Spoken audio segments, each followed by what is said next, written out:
ക്രൈസ്തവ സഭാലോകത്ത് നടന്ന വാർത്തകളും സംഭവങ്ങളും ചർച്ച ചെയ്യുന്ന ചർച്ച് ബീറ്റ്സിലേക്ക് സ്വാഗതം. രണ്ടാം ലോക മഹായുദ്ധ കാലഘട്ടത്തിലെ കാവൽമാലാക എന്നറിയപ്പെടുന്ന ഇറ്റാലിയൻ വൈദികൻ ഫാദർ ജിയോവാനി ഫോർനാസിനിയെ വാഴ്ത്തപ്പെട്ടവനായി പ്രഖ്യാപിച്ചു.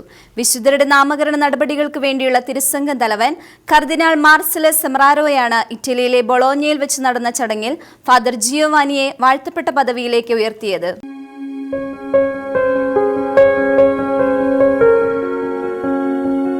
ലോകമഹായുദ്ധം കൊടുമ്പിരി കൊണ്ടിരിക്കുന്ന നാളുകളിൽ ദുരിതത്തിലായ അനേകം ആളുകളെയും മുറിവേറ്റവരെയും സഹായിച്ച വ്യക്തിയാണ് ഫാദർ ജിയോവാനി ഫോർനാസിനി. അങ്ങനെയാണ് അദ്ദേഹത്തിന് കാവൽ മാലാക എന്ന വിശേഷണം ലഭിച്ചത്. 1915 ബോളോഗ്നയിലാണ് ഫാദർ ജിയോവാനി ജനിച്ചത്. 1942 27ാമത്തെ വയസ്സിലാണ് അദ്ദേഹത്തിന് പൗരോഹിത്യം ലഭിക്കുന്നത്. ബോളോഗ്നയ്ക്ക് പുറത്ത് ആൺകുട്ടികൾക്ക് വേണ്ടി ഫാദർ ജിയോവാനി ഫോർനാസിനി ഇതിനിടയിൽ ഒരു സ്കൂൾ ആരംഭിച്ചു. ജനങ്ങളുടെ നിരവധിയായ പ്രശ്നങ്ങൾ പരിഹരിക്കുവാൻ അദ്ദേഹം ശ്രദ്ധാലുവായിരുന്നുവെന്ന് നിരവധി പേർ സാക്ഷ്യപ്പെടുത്തിയിരുന്നു.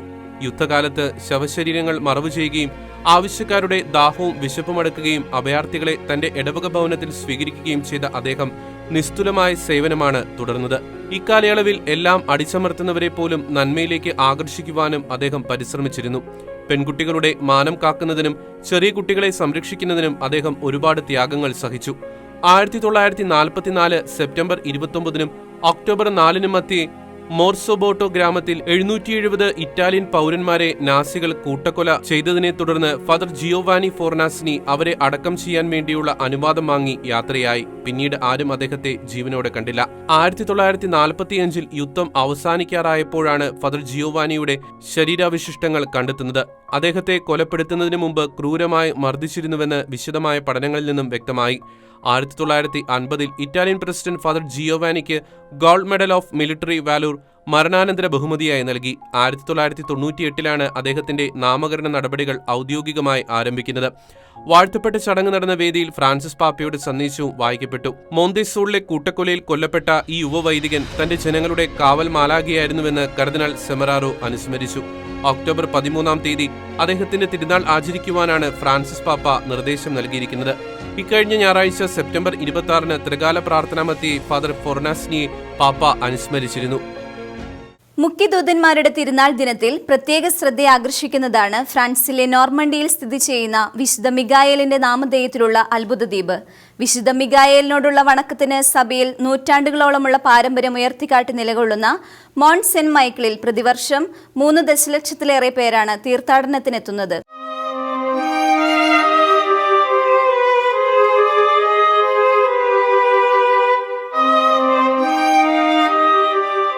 ഫ്രാൻസിലെ ക്വെസ്നോൻ നദിയിൽ സ്ഥിതി ചെയ്യുന്ന ഒരു ദേവാലയ സമുച്ചയമായ മൗണ്ട് സെയിന്റ് മൈക്കിളിന്റെ നയന മനോഹാരിതയും വസ്തുശില്പ കലാവൈദഗ്ധ്യവും പ്രകൃതി സമ്പന്നതയും ചരിത്ര പ്രാധാന്യവും അദ്വിതീയമാണ്.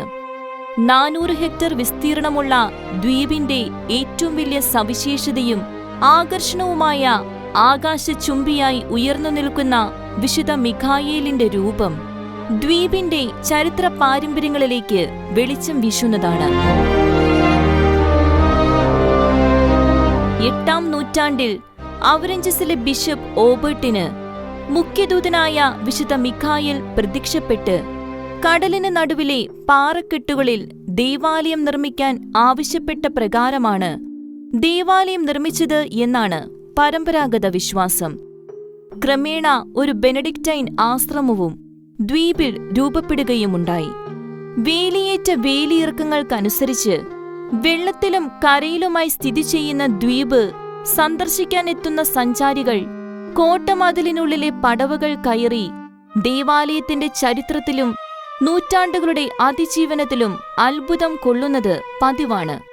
ഇംഗ്ലണ്ടും ഫ്രാൻസും തമ്മിലുള്ള യുദ്ധവേളയിൽ ഇംഗ്ലണ്ട് മോണ്ട് സെയിന്റ് മൈക്കിൾ കീഴടക്കാൻ ശ്രമിച്ചെങ്കിലും പരാജയപ്പെട്ടതും ഫ്രഞ്ച് വിപ്ലവകാലത്ത് പ്രസ്തുത ദ്വീപ് തടവറയായി ഉപയോഗിക്കപ്പെട്ടതുമെല്ലാം ദ്വീപിൽ ഉറങ്ങുന്ന ചരിത്ര യാഥാർത്ഥ്യങ്ങളാണ്. പാറക്കൂട്ടങ്ങളുടെ ഉച്ചിയിൽ പണിതുയർത്തപ്പെട്ടിരിക്കുന്ന ശില്പകലാ സമ്പന്നമായ ദേവാലയവും വാനസ്പർശിയായ വിശുദ്ധ മിഖായേൽ ദൂതന്റെ രൂപവും കടലിന് മധ്യേയുള്ള ഈ ദൃശ്യവിസ്മയത്തെ മിഖായേൽ ദൂതനോടുള്ള വണക്കത്തിന് ചരിത്ര പ്രാധാന്യം കൂട്ടുന്ന പ്രതിഫലനമായി കൂടിയാണ് ആഗോള കത്തോലിക്കർ വീക്ഷിക്കുന്നത്. ഇസ്രായേലിന് സമാധാന ആശംസകളും പ്രാർത്ഥനാശംസകളും നേർന്ന് വിവിധ രാജ്യങ്ങളിലെ ക്രൈസ്തവർ സംയുക്തമായി ആലപിച്ച ഹീബ്രു ഗാനത്തിന് വൻ പ്രേക്ഷക പിന്തുണ. 30ഓളം രാഷ്ട്രങ്ങളിലെ ക്രൈസ്തവർ ചേർന്നാണ് യഹൂദരുടെ കൂടാര തിരുനാളിനോടനുബന്ധിച്ച് പ്രത്യേക വീഡിയോ ഗാനം തയ്യാറാക്കിയത്.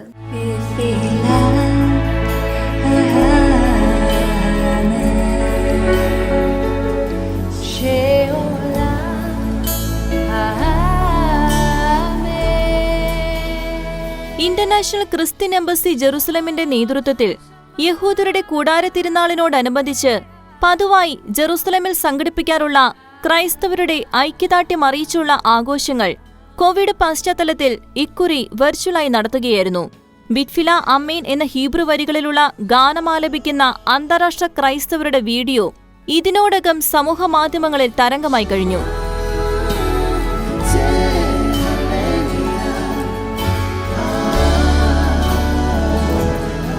സമാധാനത്തിനും സംരക്ഷണത്തിനുമായി ദൈവത്തോട് കേഴുന്നതും തങ്ങളെന്നും ദൈവത്തെ പാടി സ്തുതിക്കുമെന്നും അർത്ഥമുള്ള വരികൾക്ക് അന്താരാഷ്ട്ര ക്രൈസ്തവർ സ്വരമാധുര്യം പകർന്നത് ക്രൈസ്തവർക്ക് ഇസ്രായേൽ രാജ്യത്തോടും യഹൂദരോടുമുള്ള പ്രത്യേക ആത്മബന്ധത്തിന്റെ പ്രകടനമായി മാറുകയായിരുന്നു.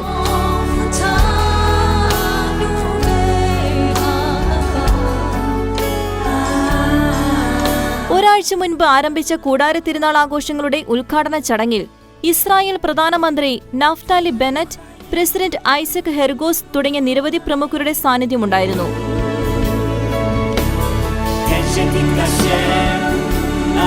1995 യൂറോവിഷൻ ഗാനമത്സരത്തിൽ ഇസ്രായേൽ അവതരിപ്പിച്ച ബിറ്റ്ഫില ആമേൻ ഗാനാലാപത്തിൽ പങ്കെടുത്തത് ഈജിപ്ത്, തുർക്കി അടക്കമുള്ള രാജ്യങ്ങളിലെ ക്രൈസ്തവരായിരുന്നു.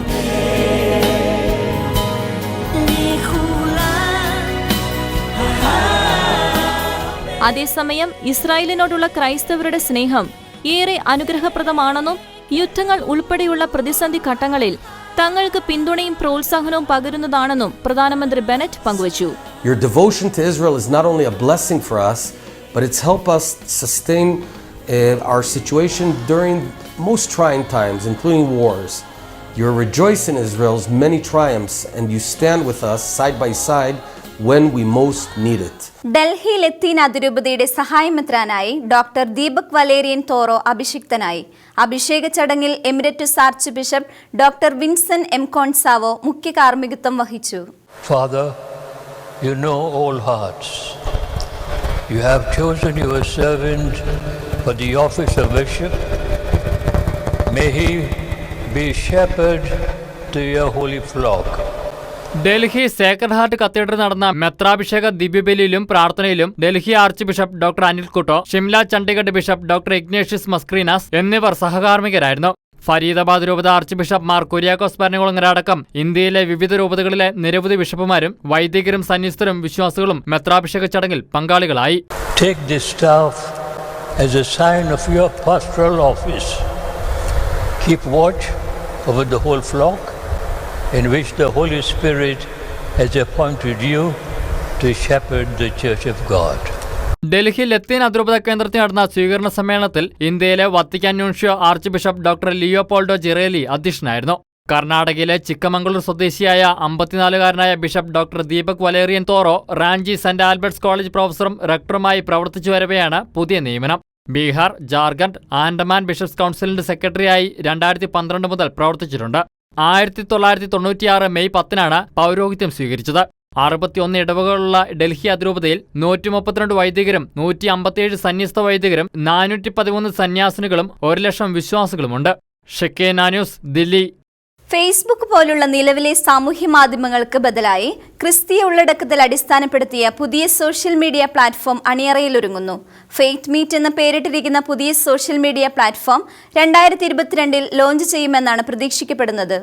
ലോകമെമ്പാടുമുള്ള ക്രൈസ്തവ വിശ്വാസികൾക്ക് ക്രിസ്തീയതയിൽ മാത്രം അടിസ്ഥാനപ്പെടുത്തിയ ഡിജിറ്റൽ പ്ലാറ്റ്ഫോം ഒരുക്കുക എന്നതാണ് ഫെയ്ത്ത് മീറ്റിന് പിന്നിലെ പ്രധാന ലക്ഷ്യം. That's why we are introducing Faith Meet, a Christian social network. നിലവിലെ പ്രധാനപ്പെട്ട സാമൂഹ്യ മാധ്യമങ്ങളായ ഫേസ്ബുക്ക്, ട്വിറ്റർ, ഇൻസ്റ്റഗ്രാം മുതലായവ ആവശ്യത്തിനുള്ള ക്രിസ്തീയ ഉള്ളടക്കങ്ങൾ പ്രദാനം ചെയ്യുന്നില്ല എന്നും അതിനാലാണ് പുതിയ സോഷ്യൽ മീഡിയ പ്ലാറ്റ്ഫോമിന് രൂപം നൽകുന്നതെന്നും ഫെയ്ത്ത് മീറ്റിന്റെ നിർമ്മാതാവ് ഗോഡ്വിൻ റോസ് സാമുവൽ പറഞ്ഞു. ക്രിസ്തു കേന്ദ്രീകൃതമായ ഉള്ളടക്കങ്ങൾ ചകഞ്ഞെടുക്കുവാൻ നിലവിലെ സാമൂഹ്യ മാധ്യമങ്ങളിൽ ബുദ്ധിമുട്ട് നേരിടുന്നുണ്ടെന്നും അദ്ദേഹം വ്യക്തമാക്കി.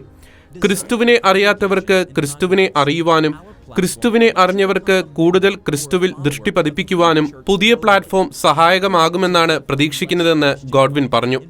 സുവിശേഷത്തിലും ക്രിസ്തീയതയിലും അടിസ്ഥാനപ്പെടുത്തിയ പോസ്റ്റുകൾ, വീഡിയോകൾ, മ്യൂസിക്കുകൾ തുടങ്ങിയവ പങ്കുവയ്ക്കുവാനും പുതിയ പ്ലാറ്റ്ഫോമിലൂടെ സാധിക്കുമെന്ന് ഇതിന്റെ നിർമ്മാതാക്കൾ പറയുന്നു. പരസ്പരം വിശ്വാസത്തിൽ ബലപ്പെടുത്തുവാനും വചനം പങ്കുവയ്ക്കുവാനും ലക്ഷ്യമിട്ടുള്ള ചാറ്റ് സൗകര്യവും പുതിയ പ്ലാറ്റ്ഫോമിൽ രൂപകൽപ്പന ചെയ്തിട്ടുണ്ട്. പാപ്പുവ ന്യൂഗിനിയയിലെ ഐതപ്പെ കത്തോലിക്ക രൂപതയുടെ മെത്രാനായി ഹെറാൾഡ്സ് ഓഫ് ഗുഡ് ന്യൂസ് സന്യാസ സമൂഹാംഗമായ മാർ സിബി മാത്യു പീടികയിൽ അഭിഷിക്തനായി. ഐതപ്പെ രൂപതയുടെ 6ാമത് മെത്രാനാണ് മാർ സിബി പീടികയിൽ. ഐതപ്പയിൽ വെച്ച് നടന്ന മെത്രാഭിഷേക ശുശ്രൂഷകൾക്ക് പോർട്ട് മെർസ്ബി ആർച്ച് ബിഷപ്പ് കർദിനാൾ ജോൺ റിബ മുഖ്യ കാർമ്മികത്വം വഹിച്ചു. മാതാങ്ക ആർച്ച് ബിഷപ്പ് ഡോക്ടർ ആന്റൺ ബാൽ, ബരേന ബിഷപ്പ് ഡോക്ടർ ഓട്ടോ സെബാരി എന്നിവർ സഹകാർമ്മികരായിരുന്നു. പ്രദേശത്തെ ഗോത്രവംശജരുടെ അടക്കം വിവിധ പരിപാടികൾ മെത്രാഭിഷേക കർമ്മത്തിന് മുന്നോടിയായി നടന്നു. മിഷൻ പ്രവർത്തനങ്ങളുമായി പപ്പുവ ന്യൂഗിനിയിലെത്തിയ ഏതാനും മലയാളി സന്യസ്തരും ചടങ്ങിൽ പങ്കെടുത്തു. കാഞ്ഞിരിപ്പള്ളി രൂപതയിലെ പെരുവന്താനം അഴങ്ങട ഇടവക പീടികയിൽ മാത്യു വർക്കിയുടെയും ഈഴോറമറ്റം കുടുംബാംഗം അന്നക്കുട്ടിയുടെയും 3ാമത്തെ പുത്രനാണ് Mar Sibi. Meloram saint Maria Goretti U P സ്കൂളിലെയും തെക്കേമല സെന്റ് മേരീസ് ഹൈസ്കൂളിലെയും പഠനത്തിനു ശേഷം ആന്ധ്രയിലെ കുരുക്കുരുവിലുള്ള മൈനർ സെമിനാരി, ജ്ഞാനംപേട്ട് വിജ്ഞാന നിലയം, റാഞ്ചി, സെന്റ് ആൽബർട്ട്സ് എന്നിവിടങ്ങളിലായി വൈദിക പരിശീലനം പൂർത്തിയാക്കി 1995 വൈദിക പട്ടം സ്വീകരിച്ചു. ആന്ധ്രാപ്രദേശിലെ കമ്മം സെന്റ് ജോസഫ് മേജർ സെമിനാരിയുടെ പ്രൊക്രേറ്ററും ആധ്യാത്മിക കാര്യങ്ങളുടെ ചുമതലക്കാരനുമായി നിയമിതനായ അദ്ദേഹം 1998 പപ്പുവ ന്യൂഗിനിയയിലേക്ക് അയക്കപ്പെട്ടുവെങ്കിലും 2004 മടങ്ങിയെത്തി. കമ്മം മേജർ സെമിനാരി റക്ടറായും പലയകുടം പള്ളി വികാരിയായും അദ്ദേഹം ചുമതല വഹിച്ചിട്ടുണ്ട്. തുടർന്ന് ഹെറാൾഡ്സ് ഓഫ് ഗുഡ് ന്യൂസ് പ്രൊവിൻഷ്യൽ സുപ്പീരിയറായി 2008 മുതൽ 2014 വരെ ശുശ്രൂഷ നിർവഹിച്ചു. 2014 പപ്പുവ ന്യൂഗിനിയിലെത്തിയ അദ്ദേഹം വാനിമ രൂപത വികാരി ജനറൽ, വിവിധ സെമിനാരികളിൽ പ്രൊഫസർ എന്നീ നിലകളിൽ ശുശ്രൂഷ ചെയ്തു വരികയാണ് ഐതപ്പെ രൂപതയുടെ മെത്രാനായി നിയമിക്കപ്പെട്ടത്.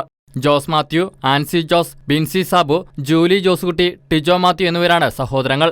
കവളങ്ങാട് പഞ്ചായത്തിലെ ടാർ മിക്സിംഗ് പ്ലാന്റിന്റെ പ്രവർത്തനം മൂലമുണ്ടാകുന്ന വിഷപ്പുകയും മാലിന്യവും സഹിക്കാൻ പറ്റാതെ അടച്ചുപൂട്ടിയ പുലിയൻപാറ സെന്റ് സെബാസ്റ്റ്യൻ പള്ളി 6 മാസങ്ങൾക്ക് ശേഷം വീണ്ടും തുറന്നു. കഴിഞ്ഞ ദിവസം ചേർന്ന കവളങ്ങാട് ഗ്രാമപഞ്ചായത്ത് കമ്മിറ്റി ടാർ മിക്സിംഗ് പ്ലാന്റിന്റെ ലൈസൻസ് നിഷേധിച്ചതോടെയാണ് കോതമംഗല രൂപത മെത്രാൻ മാർ ജോർജ് മടത്തിക്കണ്ടത്തിൽ ദേവാലയം വിശ്വാസികൾക്കായി വീണ്ടും തുറന്നത്. വേദനകളുടെ പ്രതിഷേധം, പള്ളി തുറക്കൂ, പ്ലാന്റ് അടയ്ക്കൂ, പള്ളി തുറക്കൂ, പ്ലാന്റ് അടയ്ക്കൂ. പുലിയൻപാറയിൽ ജനവാസ കേന്ദ്രത്തിൽ പള്ളിയോട് ചേർന്ന് റെഡ് കാറ്റഗറിയിൽ ഉൾപ്പെടുന്ന ടാർ മിക്സിംഗ് പ്ലാന്റ് സ്ഥിരമായി സ്ഥാപിക്കാൻ നീക്കം ആരംഭിച്ചതു മുതൽ ഇടവക വിശ്വാസികളും നാട്ടുകാരും ചേർന്ന് ആക്ഷൻ കൗൺസിൽ രൂപീകരിച്ച് സമരപരിപാടികൾ നടത്തി വന്നിരുന്നു. എന്നാൽ നാട്ടുകാരുടെയും ഇടവക വിശ്വാസികളുടെയും ശക്തമായ എതിർപ്പ് മറികടന്നാണ് പ്ലാന്റിന് 6 മാസത്തെ പ്രവർത്തനാനുമതി കവളങ്ങാട് പഞ്ചായത്ത് നൽകിയത്. ജനരോഷം വകവയ്ക്കാതെ മാർച്ച് ആദ്യവാരത്തിലാണ് ടാർ മിക്സിംഗ് പ്ലാന്റ് പ്രവർത്തനം ആരംഭിച്ചത്. പ്രവർത്തനം തുടങ്ങിയതറിഞ്ഞപ്പോൾ ഇടവക വികാരി ഫാദർ പോൾ വെലങ്ങുപാറയുടെ നേതൃത്വത്തിൽ പ്ലാന്റിനു മുന്നിൽ പ്രതിഷേധിക്കുകയും പ്ലാന്റിൽ നിന്ന് ടാർ മിക്സ് അടിച്ചുകൊണ്ടുപോകുന്നതിന് അനുവദിക്കില്ല എന്ന് പ്ലാന്റ് ഉടമയെ അറിയിക്കുകയും ചെയ്തുവെങ്കിലും ഫലമുണ്ടായില്ല. ഇതേ തുടർന്ന് ദേവാലയം അടച്ചുപൂട്ടുകയായിരുന്നു. പിന്നാലെ കർശന പ്രക്ഷോഭവുമായി കത്തോലിക്ക കോൺഗ്രസ് രൂപതാ സമിതിയുടെ നേതൃത്വത്തിൽ വലിയ പ്രതിഷേധ സമരങ്ങളും നടന്നിരുന്നു. 6 മാസത്തിനു ശേഷവും ലൈസൻസ് പുതുക്കണമെന്ന ആവശ്യവുമായി കമ്പനി പഞ്ചായത്തിനെ സമീപിക്കുകയായിരുന്നു. ഇതിനായി സമർപ്പിച്ച അപേക്ഷയാണ് പഞ്ചായത്ത് ഭരണസമിതി ഇപ്പോൾ തള്ളിയത്. ടാർ മിക്സിംഗ് പ്ലാന്റിന് തുടർന്ന് ലൈസൻസും സ്ഥാപനാനുമതിയും പുതുക്കി നൽകേണ്ടതില്ലെന്ന തീരുമാനം പള്ളി വികാരി ഫാദർ പോൾ ചൂരത്തൊട്ടിയെ പഞ്ചായത്ത് അധികൃതർ അറിയിച്ചതോടെ ദേവാലയം തുറന്ന് ബലിയർപ്പണം നടത്തുവാൻ തീരുമാനിക്കുകയായിരുന്നു. ഈ ദേവാലയം ഒരു സെന്റർ നിലയിൽ, ദൈവത്തിന്റെ ആലയം, ദൈവത്തിന്റെ സംരക്ഷണം, ദൈവത്തിന്റെ സാന്നിധ്യമുള്ള സ്ഥലം നിലയിൽ ഇവിടെ വന്ന് പ്രാർത്ഥിക്കുന്ന എല്ലാവർക്കും അനുഗ്രഹം കിട്ടണം. അപ്പൊ തിന്മയുടെ ശക്തികളെ, അനീതിയായിട്ടുള്ള കാര്യങ്ങളെല്ലാം മാറിപ്പോകണം. അതാണ് നമ്മൾ ആഗ്രഹം ഉണ്ടായിരുന്നത്. അതാണ് അതിനുവേണ്ടി പ്രാർത്ഥിച്ചത്. അത് ദൈവം അതിനുള്ള അവസരം തന്നു. സന്തോഷമുണ്ട് ഇങ്ങനെ ഒരുമിച്ച് പ്രാർത്ഥിക്കുവാനായിട്ട് സാധിക്കും. നിലവിൽ കോടതിയുടെ പരിഗണനയിരിക്കുന്ന കേസിന് ആവശ്യമായ എല്ലാ സഹായങ്ങളും നൽകി പ്ലാന്റ് ഇവിടെ നിന്ന് എത്രയും പെട്ടെന്ന് പൊളിച്ചു നീക്കുന്നതിനുള്ള നടപടി പഞ്ചായത്തിന്റെ ഭാഗത്തു നിന്നുണ്ടാകണമെന്നാണ് പുലിയൻപാറ പൗരസമിതിയുടെ ആവശ്യം. കുടിയേറ്റക്കാരുടെ നിയമവിരുദ്ധമായ നുഴഞ്ഞുകയറ്റത്തെ തടയാനായി അതിർത്തികളിൽ സുരക്ഷാ നടപടികൾ പ്രബലമാക്കുന്ന ഹംഗേറിയൻ ഭരണം പുറത്തുവിട്ട ദൃശ്യങ്ങൾ അന്താരാഷ്ട്ര ശ്രദ്ധ നേടുന്നു. രാജ്യത്തെ ക്രൈസ്തവ വേരുകൾക്ക് ഭീഷണി ഉയർത്താൻ ഇസ്ലാമിക തീവ്രവാദികൾക്ക് അവസരം നൽകില്ല എന്ന ഹംഗേറിയൻ പ്രധാനമന്ത്രി വിക്ടർ ഓർബന്റെ പ്രസ്താവനയ്ക്ക് പിന്നാലെയാണ് ഹംഗറി അതിർത്തികളിൽ സുരക്ഷ ശക്തമാക്കുന്നതിന്റെ വീഡിയോ പുറത്തുവിട്ടത്. രാജ്യത്തേക്ക് കുടിയേറ്റക്കാർ നിയമവിരുദ്ധമായി പ്രവേശിക്കുന്നത് തടയാനായി വേലികൾ കെട്ടുന്നതിന്റെയും സുരക്ഷാ സേനകളെ നിയമിക്കുന്നതിന്റെയും ദൃശ്യങ്ങളാണ് ഹംഗറി ഭരണകൂടം പുറത്തുവിട്ടിരിക്കുന്നത്. ഹംഗറിയിലേക്ക് കുടിയേറ്റക്കാർ നിയമവിരുദ്ധമായി നുഴഞ്ഞുകയറുകയാണെന്നും ആരൊക്കെ എതിർത്താലും കുടിയേറ്റ സമ്മർദ്ദത്തിന്റെ ഭീഷണി തള്ളിക്കളയാനാകില്ലെന്നും ഹംഗറിയെ ഇതിൽ നിന്നും സംരക്ഷിക്കാൻ പ്രതിരോധം ഏർപ്പെടുത്തുമെന്നും വീഡിയോ പുറത്തുവിട്ടുകൊണ്ട് ഹംഗറിയുടെ ഉന്നത വക്താവ് സോൾട്ടൻ കോവാക്സ് ട്വീറ്റ് ചെയ്തു. കഴിഞ്ഞ ഒരു വർഷത്തിനുള്ളിൽ അതിർത്തിയിലെ സുരക്ഷാസേന അറസ്റ്റ് ചെയ്തത് 73,617 അനധികൃത കുടിയേറ്റക്കാരെയാണെന്ന് സോൾട്ടൻ കോവാക്സ് കഴിഞ്ഞയാഴ്ച വെളിപ്പെടുത്തിയിരുന്നു. അനധികൃത കുടിയേറ്റക്കാരിൽ ഭൂരിപക്ഷവും തീവ്ര ഇസ്ലാമിക ചിന്താഗതിക്കാരാണെന്നും അവരുടെ നുഴഞ്ഞുകയറ്റം രാജ്യത്തെ ക്രൈസ്തവ പൈതൃകത്തിന് ഭീഷണി ഉയർത്തുന്നതാണെന്നും പ്രധാനമന്ത്രി വിക്ടർ ഓർബനും പ്രസ്താവിച്ചിരുന്നു. പീഡിത ക്രൈസ്തവർക്കായി അന്താരാഷ്ട്ര തലത്തിൽ സ്വരമുയർത്തുകയും രാജ്യത്തെ ക്രൈസ്തവ മൂല്യങ്ങൾക്ക് ഭീഷണിയാകുന്ന ആശയങ്ങളെ നിരാകരിക്കുകയും ചെയ്യുന്നതിൽ ലോകരാജ്യങ്ങളിൽ ഒന്നാം സ്ഥാനത്താണ് ഹംഗറി. ഗർഭചിത്രവും സ്വവർഗവിവാഹവും ദയാവധവും നിയമവിധേയമാക്കുന്ന യാതൊന്നും ഭരണഘടനാ പരിഷ്കരണത്തിലുണ്ടാവില്ലെന്ന് ഉറപ്പു നൽകി എൽ സാൽവദോർ പ്രസിഡന്റ് നായിബ് ബുക്കലെ. ഭരണഘടനാ പരിഷ്കരണവുമായി ബന്ധപ്പെട്ട് ഉടലെടുത്ത വലിയ ആശങ്കയ്ക്കാണ് പ്രസിഡന്റിന്റെ പ്രതികരണത്തോടെ വിരാമമായത്. ഗർഭചിത്രം, സ്വവർഗവിവാഹം, ദയാവധം എന്നിവയുമായി ബന്ധപ്പെട്ട ശുപാർശകൾ തള്ളിക്കളയുവാൻ ഞാൻ തീരുമാനിച്ചിട്ടുണ്ട്. അക്കാര്യത്തിൽ ഒരു സംശയവും വേണ്ട. ജീവിക്കുവാനുള്ള അവകാശമെന്നത് ഗർഭധാരണം മുതൽ ആരംഭിക്കുന്നു. വിവാഹമെന്നത് സ്ത്രീയും പുരുഷനും തമ്മിലുള്ളതാണ്. ഔദ്യോഗിക ഫേസ്ബുക്ക് പേജിലൂടെ പ്രസിഡന്റ് ബുക്കലെ വ്യക്തമാക്കി. അമേരിക്കൻ ഭൂഖണ്ഡത്തിലെ ഏറ്റവും കർശനമായ ഗർഭചിത്ര നിരോധന നിയമം നിലവിലുള്ള രാജ്യമാണ് എൽ സാൽവദോർ. എന്നാൽ വൈസ് പ്രസിഡന്റ് ഫെലിക്സ് ഉലോവ നിർദ്ദേശിച്ച ഭരണഘടനാ പരിഷ്കരണ ശുപാർശകൾ ഗർഭചിത്രം, ദയാവധം, സ്വവർഗവിവാഹം എന്നിവ പ്രോത്സാഹിപ്പിക്കപ്പെടാൻ സഹായിക്കുന്നതാണെന്ന് രാജ്യത്തെ പ്രോലൈഫ് സംഘടനകൾ മുന്നറിയിപ്പ് നൽകിയിരുന്നു. ഇതിനെതിരെ സിറ്റിസൺ ഗോ എന്ന വെബ്സൈറ്റിലൂടെ നടത്തിയ ഓൺലൈൻ ക്യാമ്പയിനിൽ 20,000-ൽ പരം പേർ ഒപ്പ് രേഖപ്പെടുത്തിയത് വലിയ വാർത്തയായിരുന്നു. പ്രസിഡന്റിന്റെ പ്രഖ്യാപനത്തിനെതിരെ ചില കോണുകളിൽ നിന്ന് പ്രതിഷേധങ്ങൾ ഉടലെടുത്തിട്ടുണ്ടെങ്കിലും ധാർമ്മിക മൂല്യങ്ങൾക്ക് വില കൽപ്പിക്കുന്ന പ്രസിഡന്റിന്റെ നയത്തിന് സാൻ സാൽവദോർ ബിഷപ്പ് മോൺസിജോസ് ലൂയിസ് എസ്കോബർ നന്ദി അറിയിച്ചു. ദേശീയ പ്രാർത്ഥനാ ദിനത്തിൽ പരിശുദ്ധമ്മയുടെ മാധ്യസ്ഥം തേടിയും ദൈവമാതാവിനോടുള്ള സവിശേഷമായ വണക്കം പ്രഘോഷിക്കാൻ പൊതുനിരത്തുകളിൽ മരിയം പ്രദക്ഷിണങ്ങൾ ക്രമീകരിച്ചും ചിലിയിലെ വിശ്വാസി സമൂഹം. ചിലിയുടെ മധ്യസ്ഥയായും രാജ്യത്തെ സായുധ സൈന്യത്തിന്റെ സേനാപതിയുമായി ജനം വണങ്ങുന്ന പരിശുദ്ധ കർമ്മലമാതാവിന്റെ തിരുസ്വരൂപവുമായാണ് രാജ്യമെമ്പാടും പ്രദക്ഷിണങ്ങൾ സംഘടിപ്പിക്കപ്പെട്ടത്. എല്ലാ വർഷവും സെപ്റ്റംബറിലെ അവസാന ഞായറാഴ്ച രാജ്യത്തിനു വേണ്ടിയുള്ള പ്രാർത്ഥനാ ദിനമാണ് ചിലിയിൽ. അന്നേ ദിനത്തിലെ സവിശേഷതയാണ് രാജ്യമെമ്പാടും വിപുലമായി ക്രമീകരിക്കുന്ന മരിയൻ പ്രദക്ഷിണങ്ങൾ. ദിവ്യബലിയർപ്പണത്തോടനുബന്ധിച്ച് ക്രമീകരിക്കുന്ന പ്രദക്ഷിണങ്ങളിൽ അനേകരാണ് പങ്കെടുക്കുക. മഹാമാരിയെ തുടർന്ന് കഴിഞ്ഞ വർഷം പ്രദക്ഷിണം ഒഴിവാക്കിയെങ്കിലും കർശന നിയന്ത്രണങ്ങളോടെ ഇത്തവണ അനുമതി നൽകുകയായിരുന്നു. കോവിഡ് പ്രോട്ടോകോൾ പാലിച്ചുകൊണ്ട് നൂറുകണക്കിന് വിശ്വാസികളാണ് രാജ്യത്തിന്റെ വിവിധ ഭാഗങ്ങളിൽ ക്രമീകരിച്ച പ്രദക്ഷിണത്തിൽ അണിചേർന്നത്. തലസ്ഥാനമായ സാന്റിയാഗോയിലെ കർമ്മലമാതാ കത്തീഡ്രലിൽ നിന്നും മൊറേന്തോ പ്രവിശ്യയിലും അവിടെ നിന്ന് പ്ലാസ ദെ അർമാസിയിലേക്കും നടത്തിയ പ്രദക്ഷിണം ശ്രദ്ധേയമായിരുന്നു.